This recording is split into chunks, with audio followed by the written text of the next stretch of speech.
नमस्कार दोस्तों, मैं हूं संजय कथुरिया, प्रोफेसर बड़ा बिजनेस प्राइवेट लिमिटेड। और आज जिस कोर्स के बारे में आपको बताने वाला हूं वो एक पाथ ब्रेकिंग कोर्स है। उसका नाम है फंड रेजिंग। जी हां, देखिए, कोई भी जब स्टार्टअप चालू होता है या कोई भी मिड साइज कंपनी भी हो जाती है, उसके लिए फंड रेजिंग बहुत इंपॉर्टेंट होती है। तो फंड रेजिंग जो होती है वो दो तरीके से हो सकती है। पहला, आप उधार ले सकते हैं। दूसरा, आप जो है कंपनी के शेयर्स बेच के शेयर्स के अगेंस्ट पैसे ले सकते हैं। तो आप कौन से तरीके से जाना चाहेंगे, ये आपको ध्यान रखना है। तो इस कोर्स में हमने बताया कि अगर आप शेयर्स बेच के पैसा रेज करना चाहते हैं तो किन किन चीजों का आपको ध्यान रखना है। उसके लिए आपको इन्वेस्टर्स के सामने पिच करना पड़ेगा। देखिए, उधारी में क्या होता है, उधारी तो बड़ी सिंपल है। आप गए, आपने प्रोजेक्शन दी, आपके पास कोई जमीन है, उस जमीन के वैल्यू के अगेंस्ट आपको लोन मिल जाएगा और आप धीरे धीरे उस लोन को चुका देंगे। पर जो निवेशक होता है, जो आपकी कंपनी में इक्विटी लेता है, वो आपके साथ पार्टिसिपेट करता है, आपके दुख सुख का साथी होता है। तो इसीलिए उसको आपका बिजनेस के समझना बहुत ज्यादा जरूरी होता है। और इसमें आपको बहुत चीजों का ध्यान रखना पड़ता है। पहले आपको ध्यान रखना पड़ता है कि किस तरीके के निवेशक को आपको आपको जिसको पास जाना चाहिए, आपका ऑब्जेक्टिव क्या है फंड रेज करने का, आपको इन्वेस्टमेंट चाहिए क्यों, आपका बजट क्या है, आप क्या करोगे उस पैसे के साथ। उसके बाद जब आप पैसे ले लोगे तो उसमें कहां उसको निवेश करोगे, निवेश करने के बाद किस तरह के रिटर्न्स कमा के दोगे। समझिए, आज आपका रेवेन्यू 1 करोड़ रुपए साल का है और आपने 5 करोड़ रुपए रेज किए, तो इस 5 करोड़ के साथ क्या आप अपने बिजनेस को 1 करोड़ रुपए साल के से लेके 10 करोड़ तक लेके जा सकते हैं। ये सारी चीजें आपको ध्यान रखनी पड़ेंगी, आपको अपने निवेशक को समझानी पड़ेगी, स्टोरी समझानी पड़ेगी कि क्यों आपका बिजनेस इतना अच्छा है।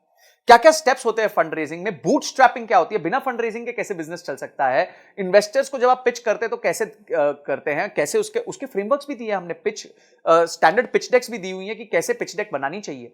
उसके बाद आपके प्रोटोटाइप्स क्या होते हैं पिचिंग के, आपके टर्म शीट क्या होती है, ड्यू डिलिजेंस क्या होता है जब लोग आपके बिजनेस को आके समझते हैं। उसके बाद किस तरीके का पेपर वर्क होता है, आपका शेयर होल्डर अग्रीमेंट क्या होता है, शेयर सब्सक्रिप्शन अग्रीमेंट क्या होता है, कंपनी की वैल्यू कैसे तय की जाती है कि भाई ये कंपनी 100 रुपए की है कि 200 रुपए की है। उसके बाद आप एंजल इन्वेस्टमेंट कैसे ला सकते हैं, वेंचर कैपिटलिस्ट को कैसे ला सकते हैं। और उसके साथ साथ हमने ये देखा है कि कुछ अच्छे एंटरप्रेन्योर्स से मिलकर हमने ये पता किया कि उन्होंने फंड रेज कैसे किया था, उनकी जर्नी कैसी रही है, उनके लिए कभी क्या प्रॉब्लम्स आई और उस प्रॉब्लम्स को उन्होंने कैसे सॉल्व किया। और अंत में जाके बॉम्बे स्टॉक एक्सचेंज में घंटी बजानी है, आईपीओ लेके आना है। तो किस तरीके से आप अपने बिजनेस को बिल्ड कर सकते हैं कि इन्वेस्टमेंट बैंकर कौन होता है, उसका रोल क्या होता है आपके बिजनेस में, और किस तरीके से आपको फंड लाके देता है।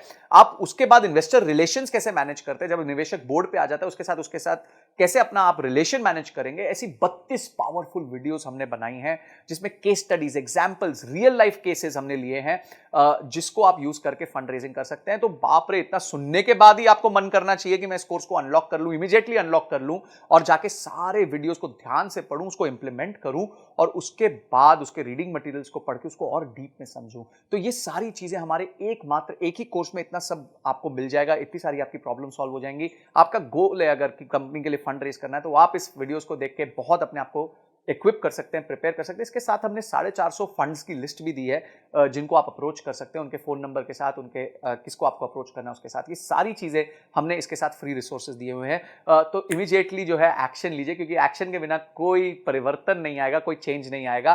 तो आपने इस वीडियो को देखा, आपने इस कोर्स को अनलॉक किया और आपने ये तय किया कि इस कोर्स को देखने के बाद मैं फंड रेज में और ताकतवर हो जाऊंगा। इन सब के लिए आपका बहुत बहुत धन्यवाद।